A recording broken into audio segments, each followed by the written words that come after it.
ألم تر كيف فعل ربك بأصحاب الفيل ألم يجعل كيدهم في تضليل وأرسل عليهم طيرا أبابيل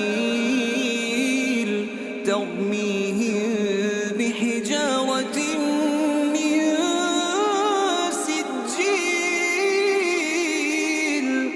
فجعلهم كعصف مأكول.